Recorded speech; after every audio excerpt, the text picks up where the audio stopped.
जब प्रजापिता की आत्मा अस्थि चोला धारण करती है तब भी राजा ही चलाती है या अधीन बनकर रहती है? क्या?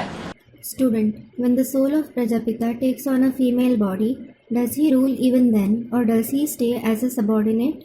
Baba, what? जब द्वापर और कलयुग में प्रजापिता की आत्मा स्त्री चोला धारण करती है, स्त्री चोला धारण करती है। हाँ। तब भी राजा ही चलाती है या अधीन बनकर रहती है? Student, when the soul of Prajapita takes on a female body in the copper and the iron age, Baba, he takes on a female body. Student, yes. Does he rule even then or does he stay as a subordinate? जिसके राजाई की संस्कार है वो तो कहीं भी राजा ही चलेगा। Baba, the one who has the sanskars of ruling will rule anywhere. जो सुप्रीम टीचर का पार्ट बजाएगा प्रैक्टिकल में, सुप्रीम गुरु का पार्ट बजाएगा, वो किसी से दब के रहेगा क्या किसी जन्म में? The one who plays the part of the supreme teacher in practice, the one who plays the part of the supreme guru, will he stay repressed by anyone in any birth? यज्ञ में दब के रहा किसी से?